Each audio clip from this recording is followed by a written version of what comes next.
Hello friends, एक बार फिर प्रवेश स्टडी में आप लोगों का स्वागत है। आज आपके सामने एक नया टॉपिक्स है, हाई स्कूल पेपर सोल्ड। जो हाई स्कूल में पहले 20 सवाल आएंगे वे सब आपके सामने हैं। यदि आपने ये क्लास छोड़ दी तो समझो आपको हाई स्कूल के 20 दूनी 40 नंबर आपने छोड़ दिए। मतलब समझो आपने स्कूल का टॉपर अपने आप बनना खो दिया। पहला क्वेश्चन आप लोगों के सामने है, कौन बहुपद है? एक्स की घात 2 प्लस के 4x प्लस के रूट एक्स बहुपद बनने के लिए किसी भी नंबर का रूट में होना नहीं चाहिए। पहले समीकरण में x square plus 4x root में एक्स है, इसलिए बहुपद नहीं है। दूसरी समीकरण भी अंडर रूट में है, एक्स स्क्वायर रूट में आ गया, इसलिए बहुपद नहीं है। तीसरी समीकरण आपके पास एक्स स्क्वायर प्लस के 4x प्लस के 2 है, इसलिए आपके पास बहुपद है। चौथी समीकरण आपके पास एक्स स्क्वायर प्लस एक्स की पावर 1/2 है, इसलिए ये बहुपद नहीं है।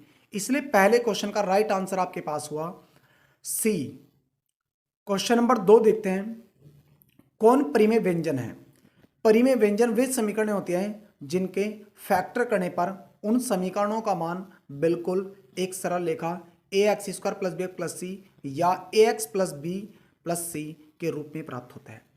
तो सबसे पहले समीकरण आपके पास एक्स स्क्वायर प्लस के 5x प्लस के 6 अपॉन एक्स प्लस 1 है, और दूसरी समीकरण आपके पास एक्स की घात 3 प्लस 2x स्क्वायर प्लस के 3x प्लस 7 बटे एक्स स्क्वायर माइनस 1 है। तीसरी समीकरण आपके पास एक्स स्क्वायर माइनस के 5x प्लस के 6 बटे एक्स रूट एक्स प्लस के 1 है, और चौथी समीकरण आपके पास एक्स स्क्वायर प्लस के 3x प्लस के 4 अपॉन एक्स स्क्वायर प्लस के रूट 2x प्लस के 7 अर्जित होती है। जब आप पहली इक्वेशन ए को सोल्व करते हैं तो आपका आंसर आता है गुना होने के बाद 6 प्राप्त हो जाए और प्लस होने के पास आपके पास 5 है, तो 3 प्लस के 2। इसलिए इस समीकरण को हल करने पर आपके पास फैक्टराइजेशन हो सकता है या नहीं हो सकता, यह आपको बताना। यानी समीकरण का आंसर आपके पास ए। क्वेश्चन नंबर 3 आपके पास 5x प्लस के 3 bx फिर कॉस्ट बन क्या माइनस के 2a माइनस के 7b का मान क्या है? जब समीकरण को हल करते हैं तो दूसरे पक्ष के साइन चेंज हो जाते हैं, यानी बदल जाते हैं। तो समीकरण का हल क्या होगा आपके पास, यह आपको ढूंढ कर बताना है। ऑप्शन होगा पहला ए 3x माइनस के 4b plus B 3a plus के 10b, और सी आंसर होगा आपके पास 7a प्लस के 4b, और डी आंसर होगा आपके पास 7a प्लस के 10b। तो एक बार समीकरण पर दोबारा नजर मारते हैं। 5a प्लस 3b माइनस के 2a और प्लस के 7b हो जाएगा। 7 आपके पास ये था और 3 ये था, यानी प्लस के 10b हो जाएंगे, और 5a में से 2a के जाके यानी आपके पास प्लस के 3a होगा। यानी आपका राइट आंसर कितना हो जाएगा, बी ऑप्शन हो जाएगा। क्वेश्चन नंबर 4 देखते हैं। ऐसे क्वेश्चन एग्जाम में आपको मेरिट बनाने में बड़े इंपॉर्टेंट क्वेश्चन होते हैं जो एग्जाम का टॉपर निकालते हैं। सरल कीजिए x की घात 3 माइनस के 8 बटे एक्स स्क्वायर माइनस के 4। यानी आपके पास a की 3 माइनस बी की 3 का फॉर्मूला होता है a minus b a square plus b square और माइनस के ए बी। दूसरा आपके पास a square minus b square हो जाएगा, नीचे एक बार प्लस एक बार माइनस, यानी माइनस से माइनस की इक्वेशन चली जाएगी। तो आपका आंसर होगा एक्स स्क्वायर प्लस के ए स्क्वायर प्लस बी स्क्वायर और प्लस के 2ab, यानी आपका राइट आंसर डी ऑप्शन होगा। पांचवा क्वेश्चन आप लोगों के पास एग्जाम के लिए top brand most important question जो एग्जाम में आपको बड़ी ही सफलता देने वाले है। तो क्वेश्चन नंबर 5 देखते हैं आप लोगों के सामने क्या है। परिमेय व्यंजन एक्स स्क्वायर प्लस के 2x पूरे का भाग x माइनस 1 का योज्य व्युत्क्रम क्या है? किसी भी समीकरण का योज्य व्युत्क्रम निकालने के लिए नीचे की समीकरण ऊपर और ऊपर की समीकरण नीचे, और उस समीकरण से पहले सदैव माइनस लगा देते हैं। अब सभी ऑडियंस को देखने वाले सभी पीरियड अपने विद्यार्थियों को हम ये कहते हैं कि आपने इसके कमेंट में आंसर बताना क्या होगा। परिमेय व्यंजन एक्स स्क्वायर प्लस के 2x बटे एक्स माइनस 1 का योज्य व्युत्क्रम। जब आपको किसी समीकरण का योज्य व्युत्क्रम निकालना तो उस समीकरण को पहले आप लोग उल्टा कर देंगे और फिर उससे पहले माइनस का चिन्ह लगा देंगे, और फिर आपको बताना कि सॉल्व होने के बाद कौन सा आंसर आएगा। आपके कमेंट का हमें बेसब्री से इंतजार रहेगा। आपके सामने क्वेश्चन नंबर 6 एग्जाम के लिए फिर टॉप ब्रांड है। इस पेपर को कभी मत छोड़ना। टीचर ये कहेगा आपसे कि ये क्वेश्चन नो था, नो था, नो था, ऐसा कहीं नहीं था। आपको तो बस ये ट्राई करना कि इस पेपर को कौन हल करा सकता है। अगर आपसे पेपर हल नहीं होता तो आप हमारे ऑफलाइन कोचिंग पर आकर कहना ना, इस पेपर को हल करा सकते हैं। यदि z बराबर a माइनस बी उस पूरे के बटे a प्लस बी हो, तब z प्लस 1/z का मान क्या होगा। जब भी ऐसी समीकरण आपके पास आती है तो आपने z का मान क्या और उसका विपरीत करके नीचे मान दिया, तो संख्या आती है आपके पास 2a² plus b² upon a² minus के b², जो आपका राइट आंसर होगा। अगला क्वेश्चन, व्यंजक x² माइनस के 9x और x² प्लस के 5x माइनस प्लस के 6 का महत्तम समापवर्तक ज्ञात करो। यानी इस समीकरण का आपको क्या निकालना है, महत्तम समापवर्तक ज्ञात करना है। छठे क्वेश्चन है। सबसे पहले 7वें क्वेश्चन में आप समीकरण के फैक्टर ज्ञात कर लो। x² माइनस के 9 का फैक्टर होगा आपके पास एक बार प्लस एक बार माइनस, यानी x प्लस के 3 और x माइनस के 3। फिर आपके पास x² माइनस के 5x प्लस के 6, इसके फैक्टर करेंगे तो आपके पास मान आएगा माइनस के 3x माइनस के 2x। अब ये देखो, एक पहली समीकरण आपके पास x माइनस 3 x प्लस 3 थी और दूसरी समीकरण आपके पास x माइनस 3 x माइनस 2 है।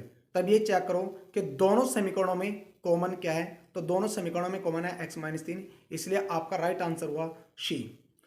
क्वेश्चन नंबर 8, 9 माइनस x² और x² प्लस की 4x प्लस के 3 का महत्तम समापवर्तक एच ज्ञात कीजिए।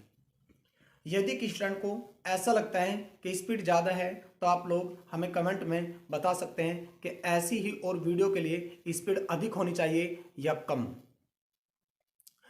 तो आपके पास 8वां क्वेश्चन है, 9 माइनस x² और x² प्लस के 4x प्लस 3 का महत्तम समापवर्तक यानी HCF ज्ञात कीजिए।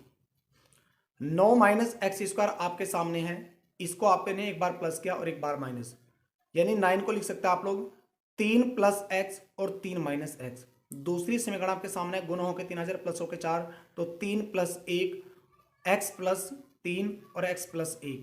आपने चेक किया कि दोनों समीकरणों में 3 प्लस x कॉमन है, इसलिए आपका राइट आंसर हुआ A, 3x plus 3 plus x।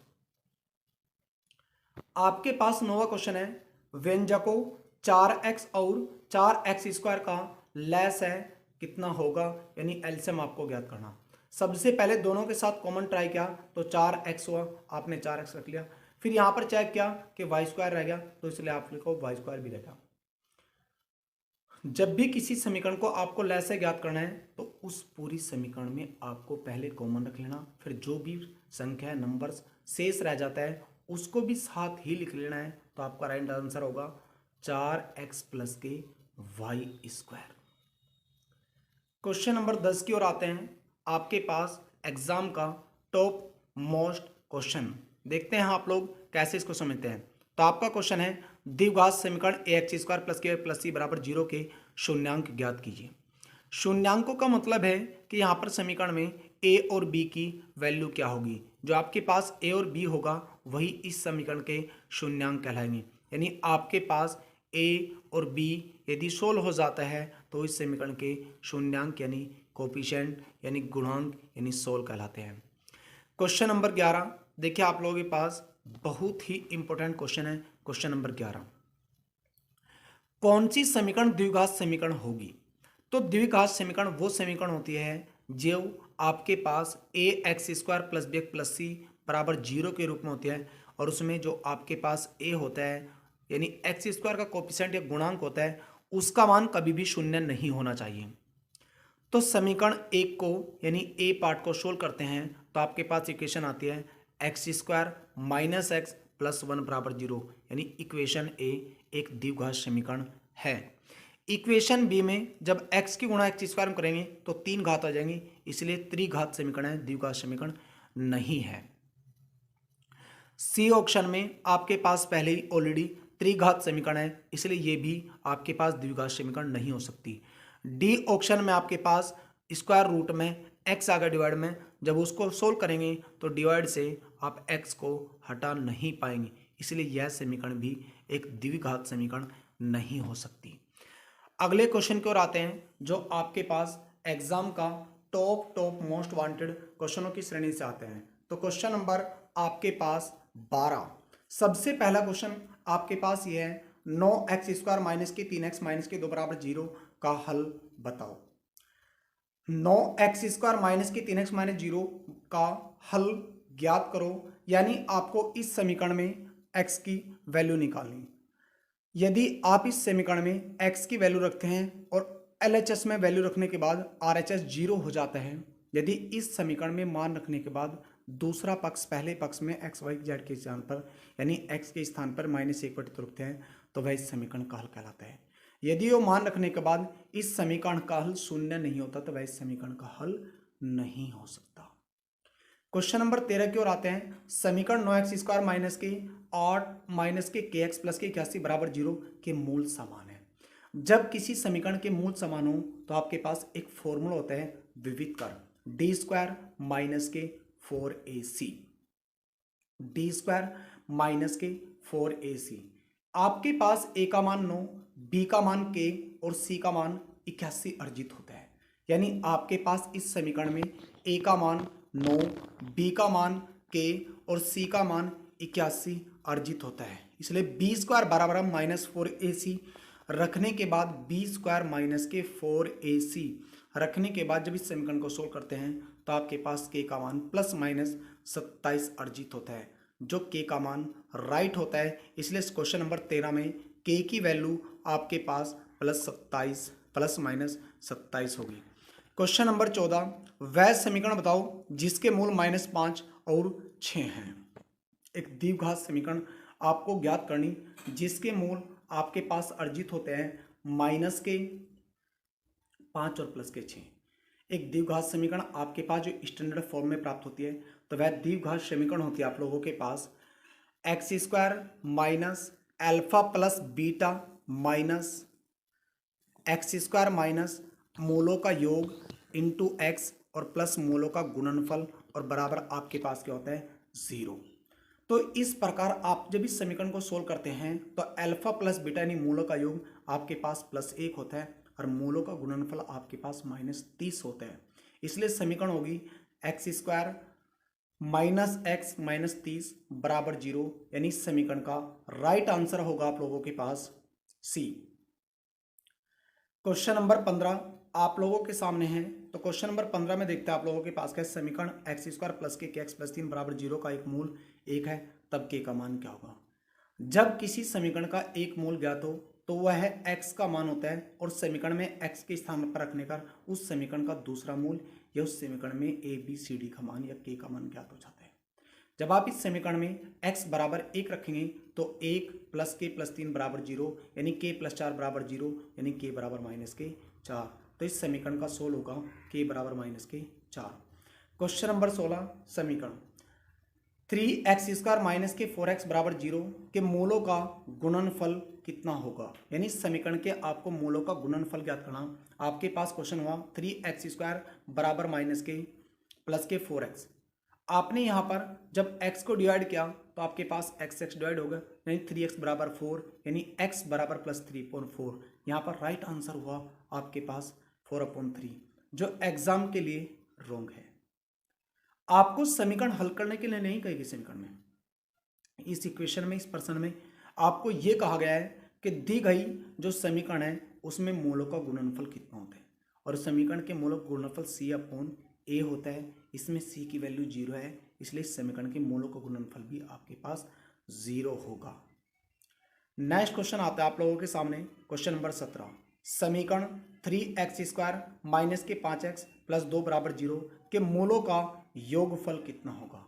तो किसी भी समीकरण द्विघात समीकरण के मूलों का योगफल -b/a होता है, और यहाँ पर ऑलरेडी माइनस है, इसलिए minus minus plus 5/3।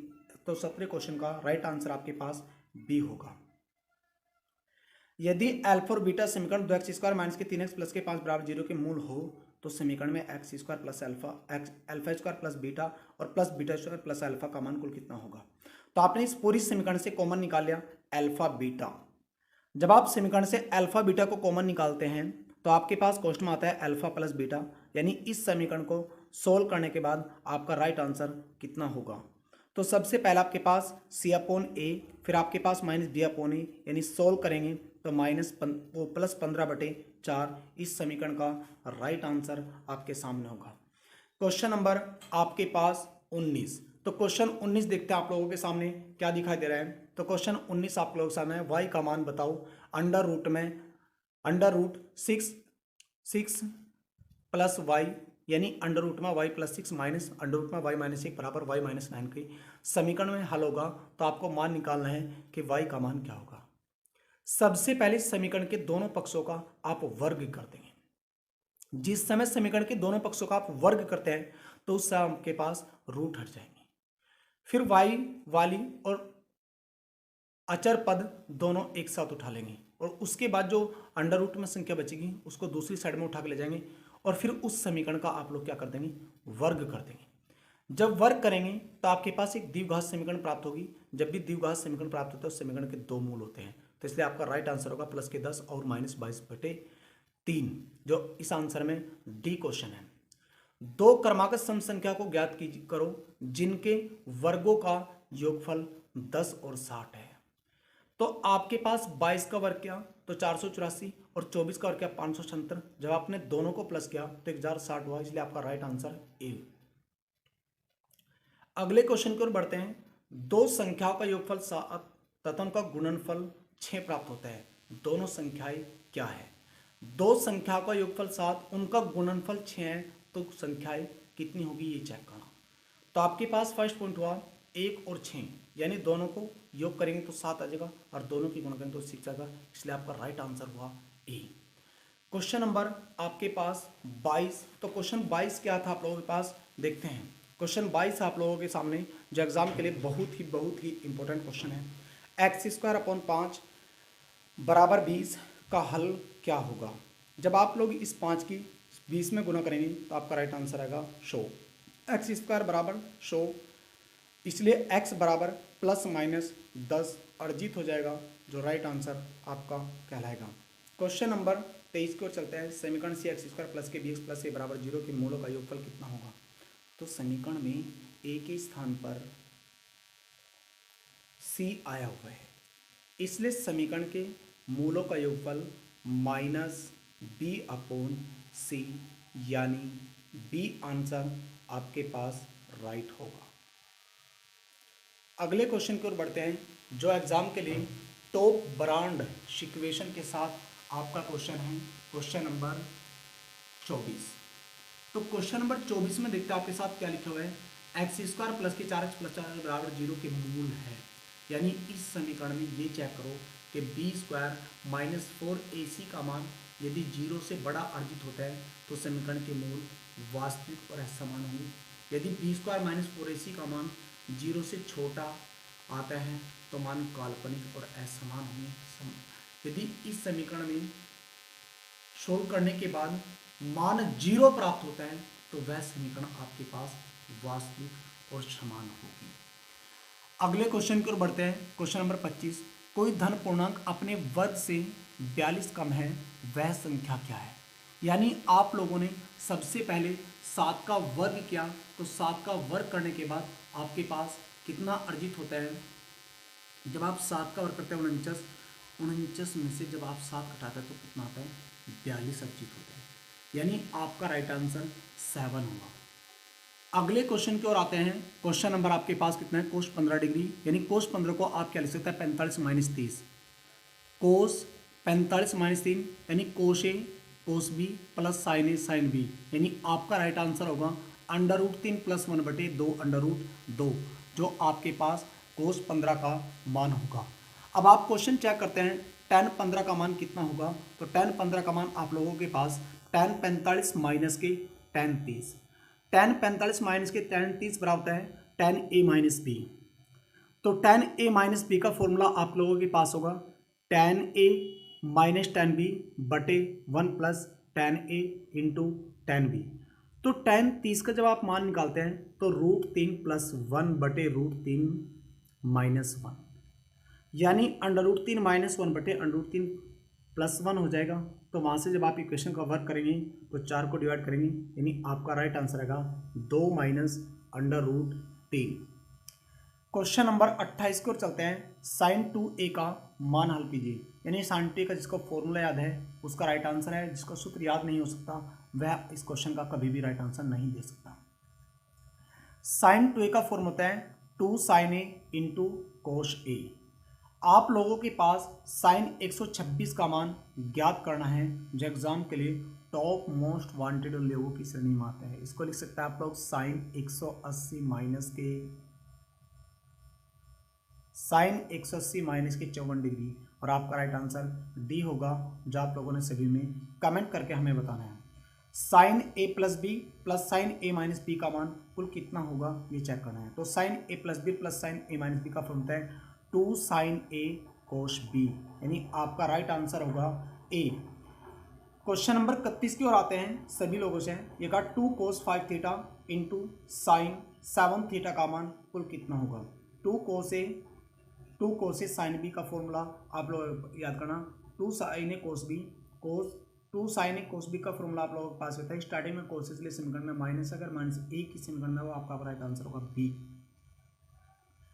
2 cos 5 theta into sine 7 theta का मान आपके सामने ये होगा कि 2 cos theta into sine theta sine c plus d बटे 2, दोनों को प्लस कर दिया उसका हाफ कर देंगे और साइन सी माइनस डी, यानी आपके पास साइन 12 थीटा और प्लस के साइन 2 थीटा अर्जित होगा, यानी आपका राइट आंसर कितना होगा ए।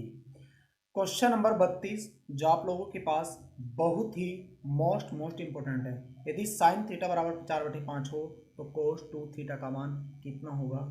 इस समीकरण में आप सभी ने कमेंट के साथ सबसे पहले पाइथागोरस की प्रमेय लगानी है। तो पाइथागोरस की प्रमेय होता है कर्ण का वर्ग बराबर आधार का वर्ग प्लस लंब का वर्ग, यानी आप 5 का वर्ग 25 करेंगे, 4 का वर्ग 16 करेंगे, a का वर्ग 1 स्क्वायर हो जाएगा। जब आप मान निकाल के लेकर आएंगे यहाँ से तो लंब का मान आधार का मान आपके पास 3 आएगा। तो आगे आपको समीकरण हल करनी और इसका आंसर हमें कमेंट में बताना। Thank you watching for video. अगर आपने वीडियो नहीं देखी तो आपको टॉप करने की श्रेणी से बाहर हो जाएगी, इसलिए आप सभी को इस वीडियो को बार बार देखना है और सभी दोस्तों में इसको रिपीट करना है। Thank you watching for video.